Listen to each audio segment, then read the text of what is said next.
Qui-Gon Jinn was the former Padawan of Jedi Master Dooku, and was renowned as one of the finest swordmasters and one of the most powerful Force wielders in the Jedi Order, with a deep connection to the living Force. However, he was something of a family black sheep within the Jedi Order. His strong reverence for the Force ahead of everything else often motivated him to go against the dictates of the Jedi Council, and occasionally against the Jedi Code itself. This maverick streak prevented him from being named to the Jedi Council, despite his renown within the Order and his close relationships with many of the body's members. In 32 BBY, Jinn was involved in the Naboo crisis, and was struck down by Sith apprentice Darth Maul after a heated duel during the final Battle of Theed. Transcending the material plane as a Force spirit, he returned to advise and aid his surviving friends and colleagues in their time of crisis, the Great Jedi Purge.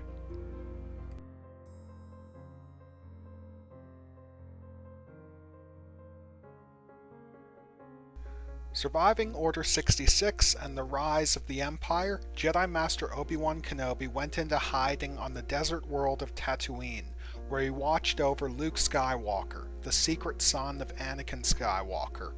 Living under the name Ben Kenobi, Obi-Wan became a hermit living on the edge of the hostile Jundland wastes, regarded by all as a crazy old wizard and avoided by settlers and Tusken Raiders alike.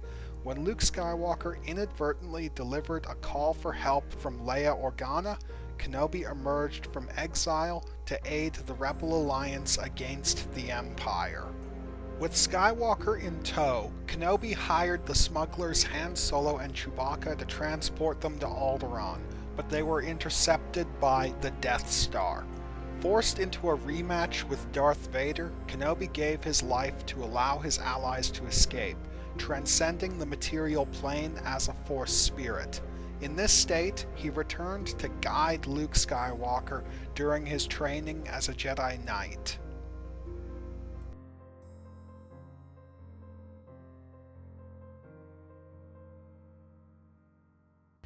Hello YouTube! This is Jen Sarai, the Nerd Rage Ranter, and this is my latest Versus video. When I was brainstorming matches some months ago, this one spoke to me, so I drafted a script. However, I was forced to put it off due to technical difficulties on my end, using what resources remaining to me to make Qui-Gon Jinn vs. Sora Bulk. Fortunately, those difficulties have been resolved, so I'm going for it.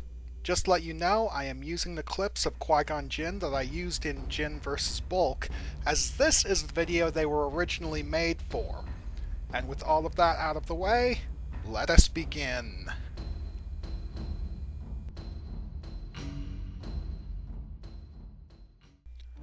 Qui-Gon Jinn was a lightsaber prodigy at a very young age, regarded by his 400-year-old lightsaber instructor as his finest student. He was hailed as one of the most able swordsmen in the Jedi Order, with greats such as Anun Bandara crediting him as the superior fighter. Jinn's chosen discipline was the Ataru style, the fourth classical form of Jedi lightsaber combat, a fast-paced and aggressive fighting style with a heavy focus on speed and agility. Accordingly, Qui-Gon demonstrated very high levels of speed, agility, and acrobatic ability, and executed his sword moves swiftly. However, in a notable deviation from Ataru norms, Qui-Gon focused heavily on brute strength. This retooling of Ataru was more than likely Jinn's response to his flagging physical capabilities due to his advanced age, making the energetic and fast-paced acrobatics and swordplay of the style harder and harder for him to perform. Because he was so far past his physical prime, Qui-Gon Jinn's primary edge was his experience and his intuitive understanding of lightsaber combat. That being said, Jinn still demonstrated formidable physical ability, and by the standards of Ataru specialists, his stamina was excellent, as he was able to hold up a high-energy lightsaber duel with the much fitter Darth Maul for up to 15 minutes. His technique was highly sophisticated, the result of decades of refinement and experience.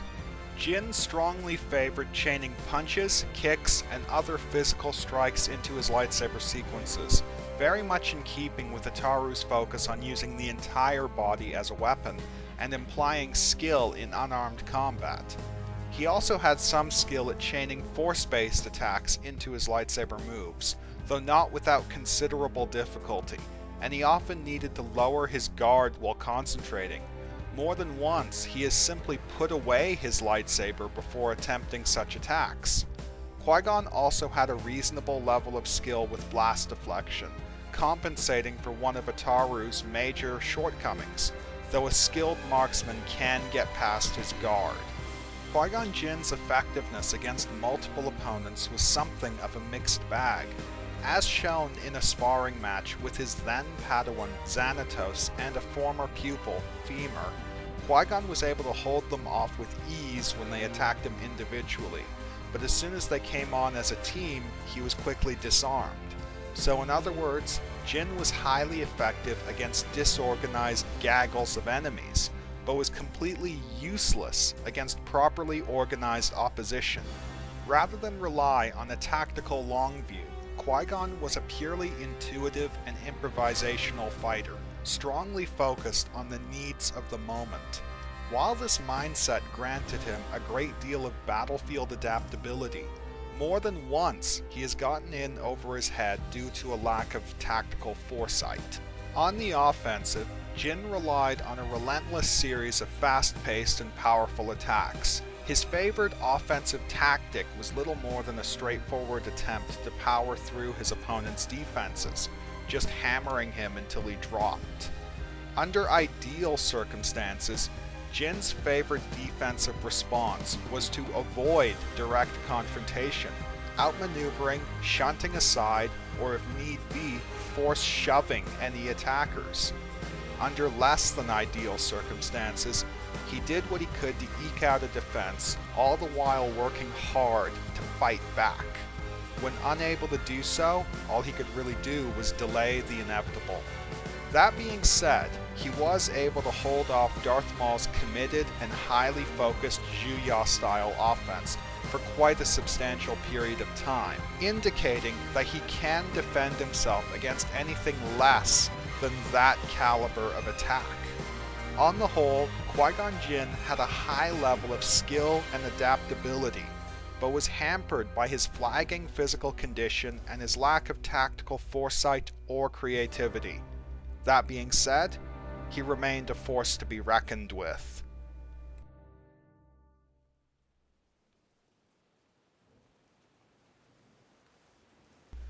Obi-Wan Kenobi was a renowned Jedi swordmaster in his prime, and despite being well past that point, he remains a formidable fighter. He retained his mastery of Surisu, the defense-oriented third form of classical Jedi lightsaber combat. In addition, he demonstrated himself to be a capable Form 1 instructor, teaching the Form 1 velocities or practice moves to Luke Skywalker. While there was little doubt that Kenobi retained his knowledge of Ataru, his poor physical condition prevented it from being a viable option for him. While he could definitely retool the style to better suit his needs, as Qui-Gon Jinn did, there was little point in doing so, as Kenobi already had better options available to him, namely Surisu. For obvious reasons, Kenobi's technique continued to be marked by its modest, elegant simplicity. While a reliance on brute strength was never part of Kenobi's modus operandi, he had always been able to effectively combat it, a skill he retained even in his old age, allowing him to hold off the superhumanly powerful blows of the cyborg Darth Vader. However, age had killed Kenobi's agility, and while he remained nimble enough to pull off some very deft footwork, he didn't dart around the battlefield with the same ease that he showed in days gone by.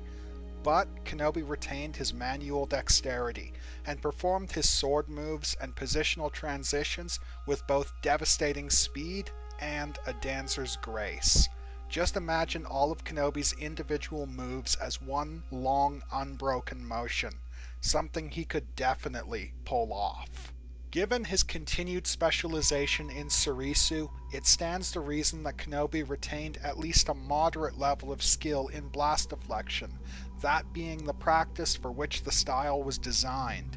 Kenobi also retained some effectiveness against multiple opponents.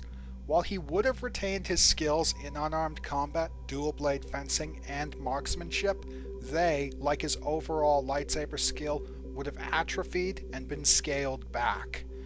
Given his demonstrated preference for and reliance on sneak tactics, diversionary tactics, and scare tactics, I think it's safe to say that Kenobi's tactical ingenuity remained intact.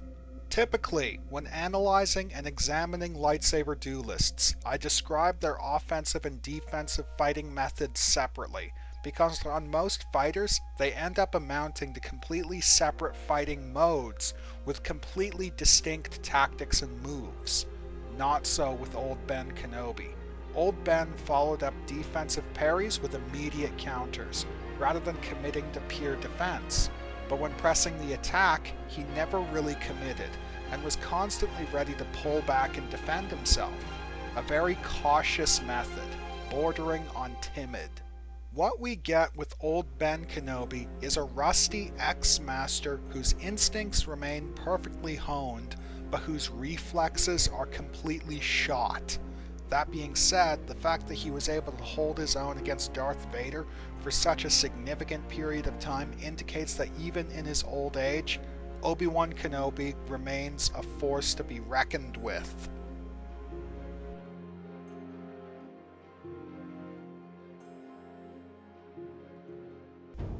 Old Ben Kenobi is a pure lightsaber duelist, whereas Qui-Gon Jinn is more of a general-purpose martial artist, balancing out between lightsaber dueling and physical combat, integrating the two.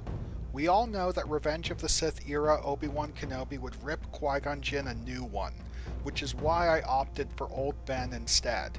Kenobi's defensive moves are fast enough to intercept all of Qui-Gon's strikes, while his immediate offensive counters would fuck with Qui-Gon's timing and prevent him from committing wholly to offense. However, Kenobi's own offense is neither focused nor committed enough to penetrate Jinn's defense outright, as Darth Maul could, and his technique is too far gone for him to try outwitting Jinn with deft swordplay, as Dooku could. Nor could Kenobi get the better of Qui-Gon by outmaneuvering him, as, while he can still pull off some very deft footwork, he couldn't outmaneuver Darth Vader, so he sure as hell can't outmaneuver Qui-Gon. However, neither could Jinn outmaneuver him. Like Darth Vader, Kenobi's mobility may be hampered, but he isn't some immovable rock, and can still pull off a twirl. Essentially, what you get when you compare Obi-Wan Kenobi to Qui-Gon Jinn is an impasse. They match each other to a T, and neither can overcome the other. For this reason, I declare Qui-Gon Jinn and Old Ben Kenobi equal as swordsmen.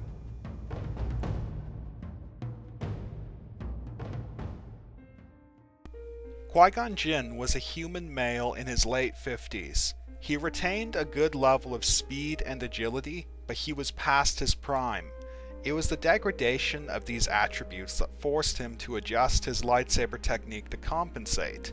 However, as I mentioned, he did retain a good level of physical ability despite his age, and was able to keep pace with the much younger and fitter Darth Maul for much of their duel, only starting to tire towards the end.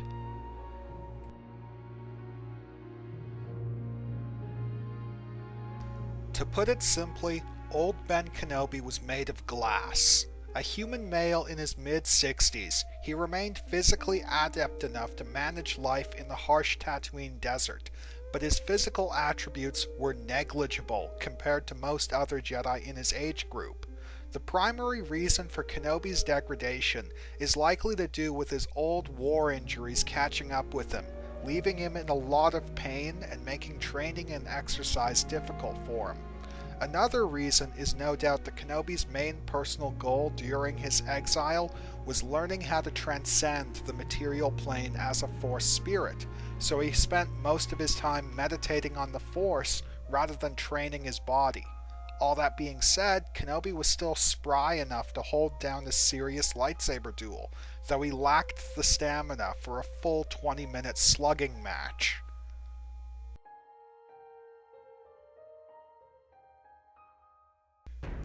You may find this hard to believe, but Qui-Gon Jinn and Old Ben Kenobi were actually in the same age group. While Jinn's physical capabilities and attributes may be flagging, Kenobi's are long gone. So, for once, Qui-Gon Jinn gets the physical edge.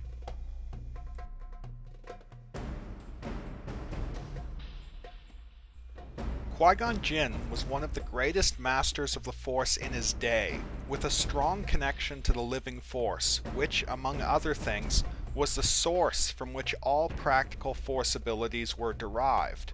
Qui-Gon was reasonably skilled with basic physical augmentation, boosting his speed, agility, and reflexes to superhuman levels, enabling him to perform blast deflection and superhuman acrobatics, as well as the various other feats for which the Jedi were famed. However, Jinn never took this ability to its nth degree in the same manner as other great Ataru masters, such as Yoda or Shakti, so much of his combat effectiveness was rooted in his native physical capabilities. Qui-Gon's skill with telekinesis was considerable, but his need to concentrate and gather his energies hampered his ability to apply it in combat. While he had used telekinetic attacks while sparring or when engaging regular soldiers and battle droids, he had never been depicted using such attacks in a serious lightsaber duel against opposing Force wielders. Jinn had a great deal of aptitude with Force-based telepathy and suggestion, and in fact has been criticized for his over-reliance on this skill. He'd been able to compel weak-willed individuals to do his bidding, and has even been able to influence their memories or induce relaxation and sleep. However, strong-willed individuals or species with a natural resistance to telepathy were beyond his ability to influence. He'd also been able to telepathically communicate with willing subjects, sending messages or probing for information. It's never been established whether or not he can forcibly probe the minds of unwilling individuals, though I'm inclined to think that he can't. Arguably, Qui-Gon's most notable power was his ability to transcend the material plane as a Force spirit, surviving his physical death. Much of Qui-Gon Jinn's reputation stems from his academic knowledge and understanding, rather than skill as a combative Force wielder. That being said, he is capable.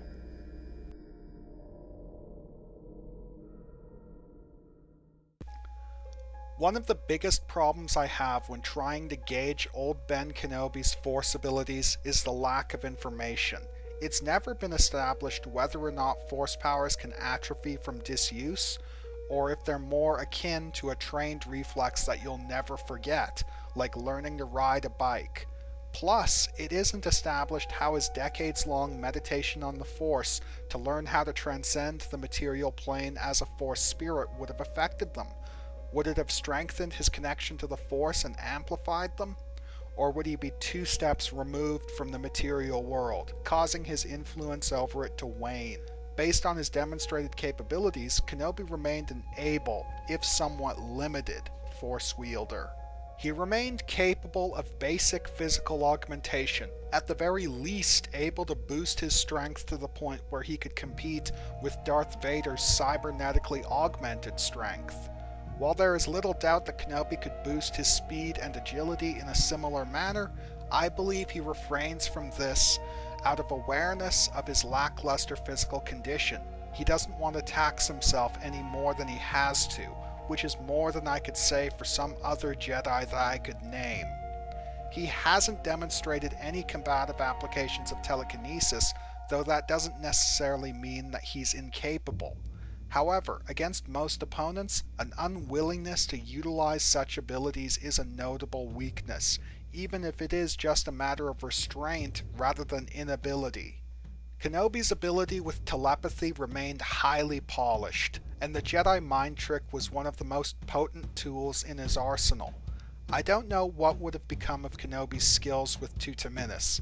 If his Force abilities remained strong, then Tutuminus likely remained in his arsenal, but if they atrophied, then such a labor-intensive ability would have been the first to go. Arguably, Kenobi's most notable power was his ability to transcend the material plane as a Force spirit, surviving his physical death. On the whole, while old Ben Kenobi clearly remained a capable Force wielder, his restrained and minimalist applications of its power made his true limits impossible to gauge. Is he an unstoppable juggernaut, or are his capabilities negligible?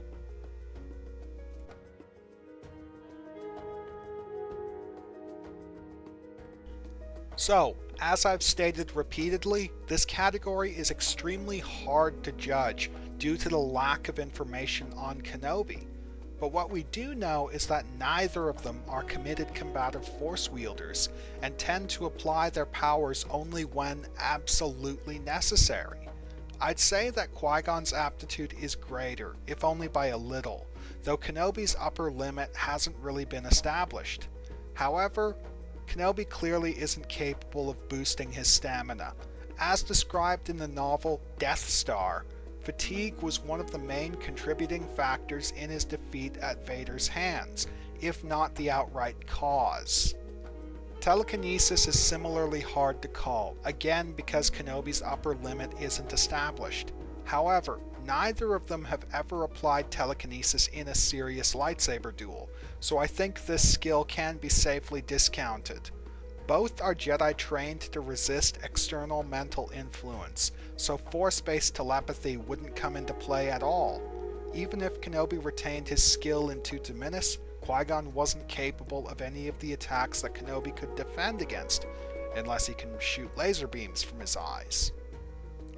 Given how restrained and minimalist both are in their applications of the Force, mastery of the Force wouldn't play a large role in this contest, so I declare Qui-Gon Jinn and Old Ben Kenobi equal as Force wielders.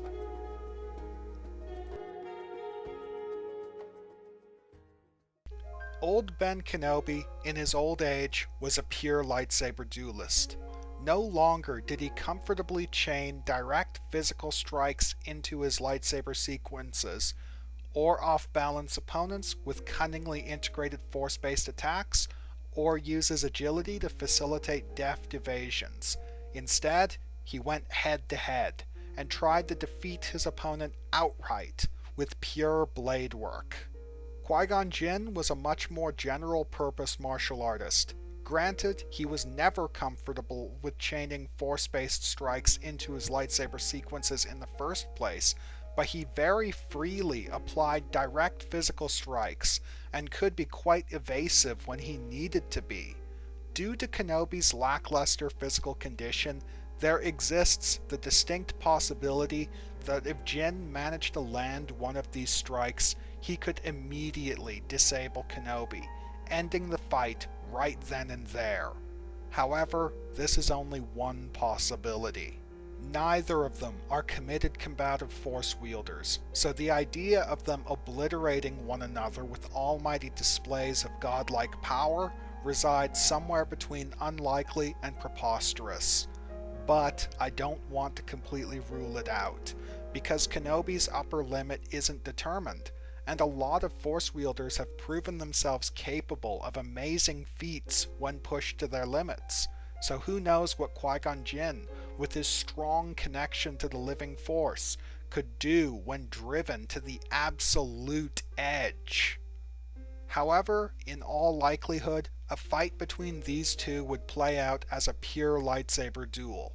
One factor that must be considered is Kenobi's familiarity with Jinn's lightsaber technique, as Qui-Gon was one of Kenobi's teachers.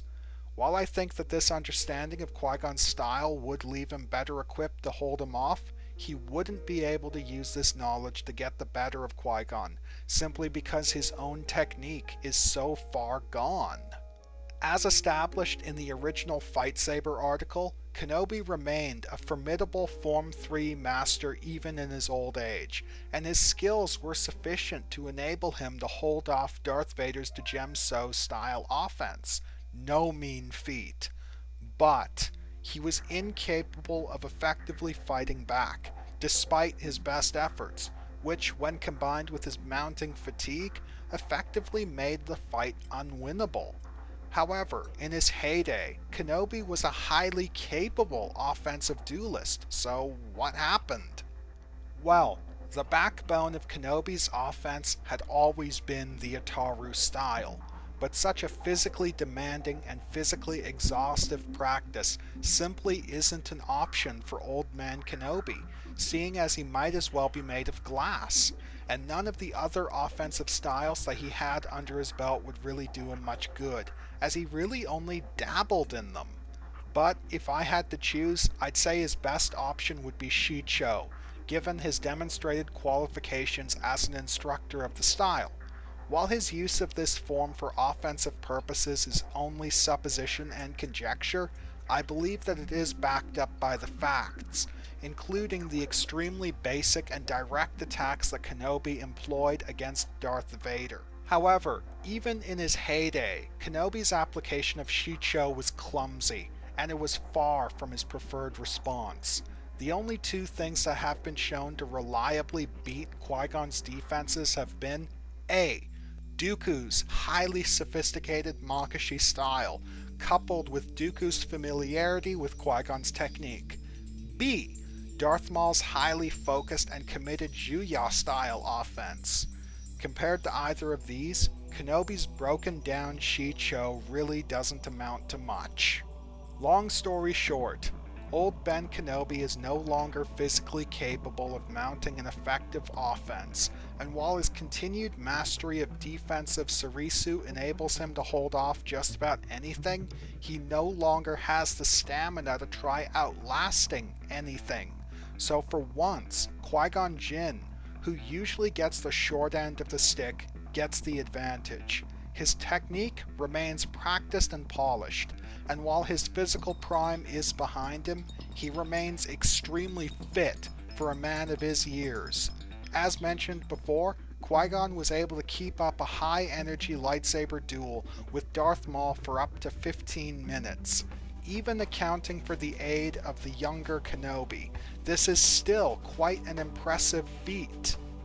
Kenobi's duel with Vader, on the other hand, lasted for barely a minute before Vader had him on the run, and he ultimately decided to throw the fight rather than try continuing on. I think it's safe to say that Jinn could definitely outlast Kenobi.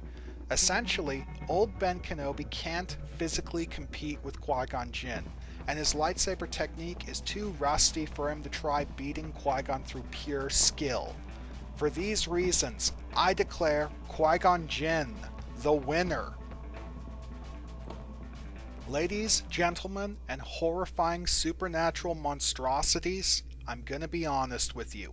I did this match because I wanted to, not because it was asked for.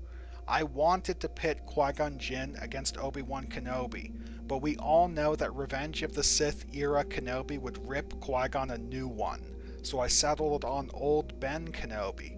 Much as Anakin Skywalker and Darth Vader are practically different people as far as their skill sets and powers go, the same can be said for Obi-Wan and Old Ben.